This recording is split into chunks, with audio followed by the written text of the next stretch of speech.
Hi, I'm Liv, and welcome back to the Book Nook. Hey guys, so I am back with my January TBR, which has grown considerably from what I originally intended it to be. Whoopsies.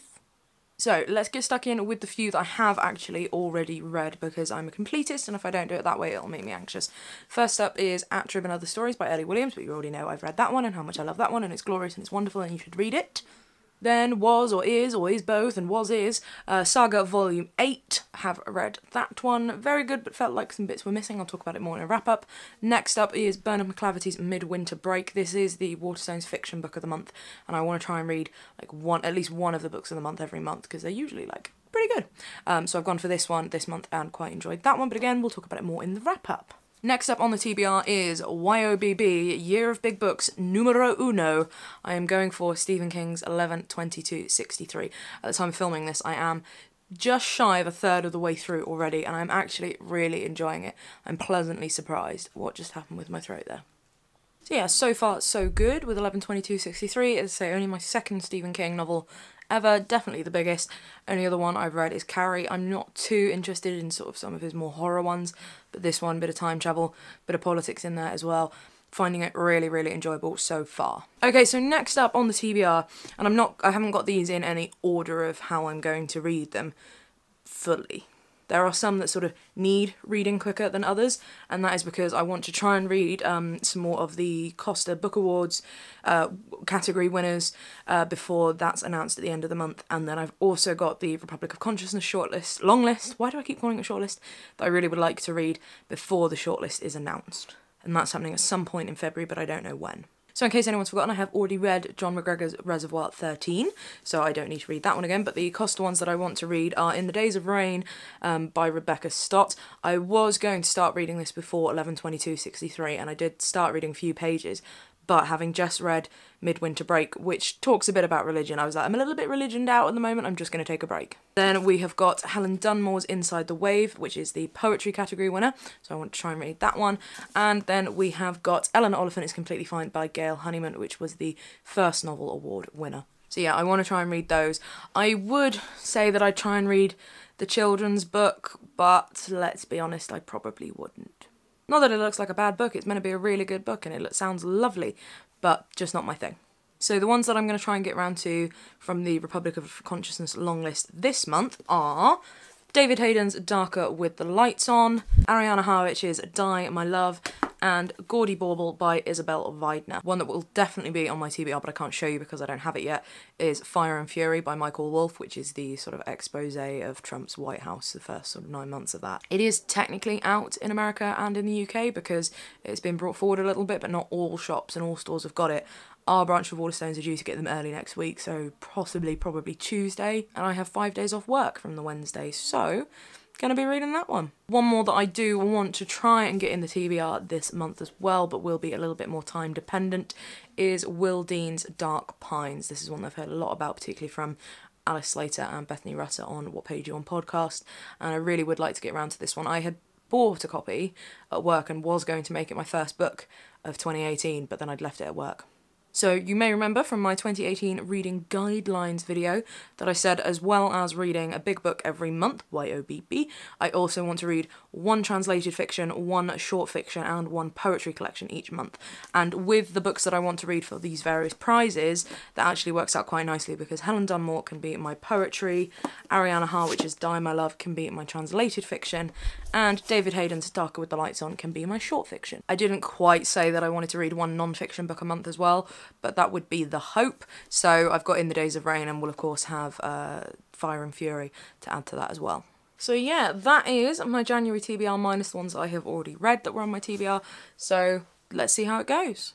After my last video where I talked about #YOBB, Year of Big Books, so many of you have said that there are a few that are on my list that I'm thinking of reading that you would potentially be interested in reading along, which is so, so lovely. I can't think of any sort of definitive cast iron way of saying like yes to any of them. Basically, yes, I want you to, but I don't want to back myself into a corner and pick like a reading order for the big books, but I'm also conscious that I don't want you guys to just only read the books when I read the books.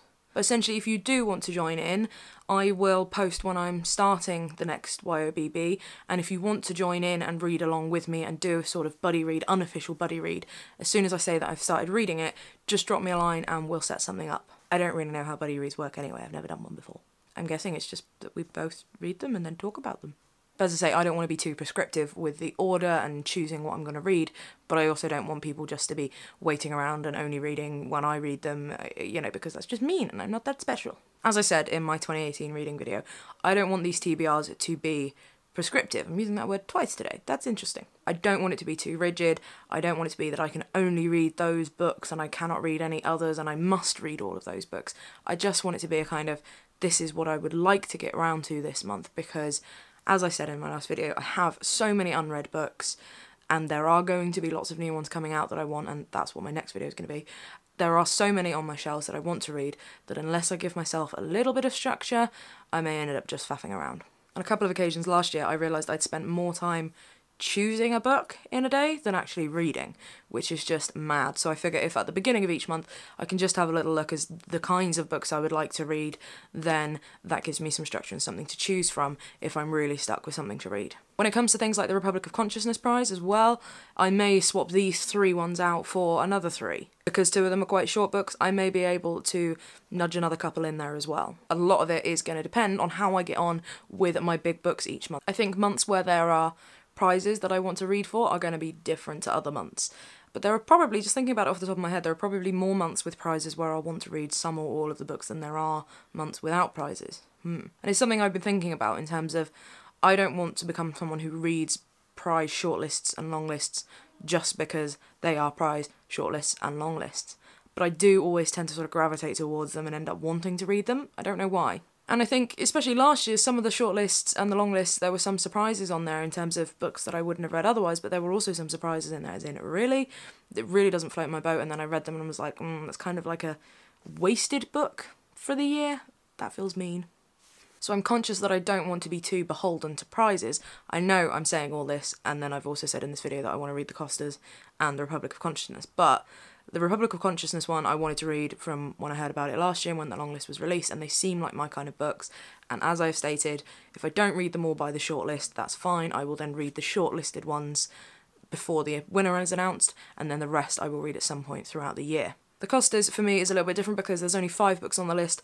1 of them I've already read, 1 I'm not really interested in reading, 1, the poetry one, shouldn't take me too long. I don't think Eleanor Oliphant will take me too long either, and I've been meaning to read it for a little while, and the same with The Days of Rain. I've heard so much good stuff about it at the end of last year that it's one that was on my periphery anyway. But what I am going to try and be conscious of this year, sorry, this has turned into like a 2018 reading 2.0 video, sorry. I just want to be conscious that I'm not reading shortlists for the sake of it, essentially.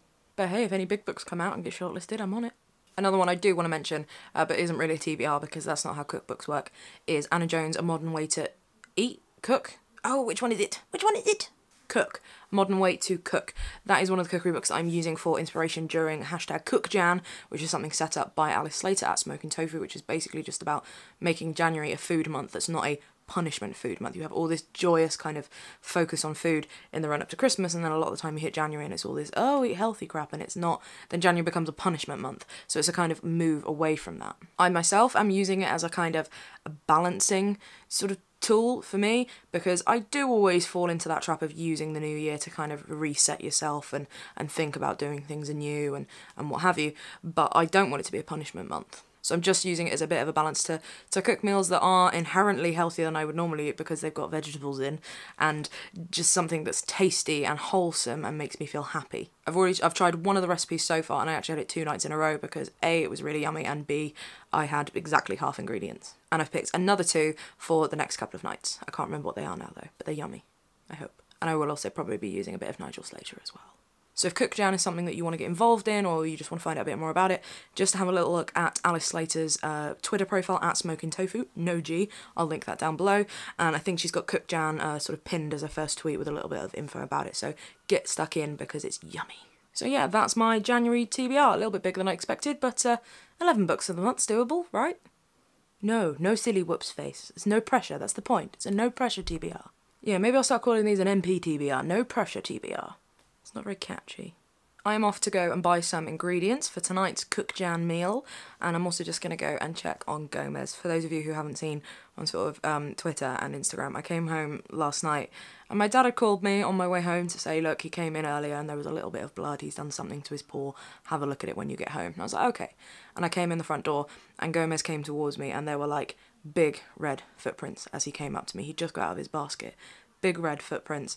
I picked him up and his paw was dripping blood and it really did panic me. I've never had an animal bleed on me like that, let alone my animal, and I sort of had to hold his paw and there was a lot of blood and I got freaked out. So we took him to the vet and he has punctured in between his 4 little toes on his back paw, in between the nail and the pad. He has punctured that and he's now got a faintly hilarious, if it wasn't obviously so uncomfortable for him, bandage boot in a lovely shade of blue, and he hates it. He's constantly trying to shake it off, and he keeps yowling and meowing really pitifully, and it breaks my heart every time, and he's hiding under furniture, and he's gone upstairs, but he can't manage downstairs without trying to flick it off and falling down some steps like he did this morning. So I'm going to go and see if he needs carrying downstairs. Undoubtedly, I will keep you guys posted on Instagram and Twitter with how he's doing, poor little mite. So yeah, I'm off to cuddle a cat, cook some food, and read some more 11/22/63. Have you guys got any kind of January TBR going? Further to our sort of conversations about reading 2018, what are your plans for reading for January? Are you going to try and read any of the Costas? Is anybody going to join me in trying to read any or all of the Republic of Consciousness long list, or are you going to wait for the shortlist like a normal person? Have a little chat with me in the comments below, and I will see you for my next video, which is going to be my 2018 Most Anticipated Part 1. Ooh. Thanks very much for watching, and you'll see me again soon. Bye!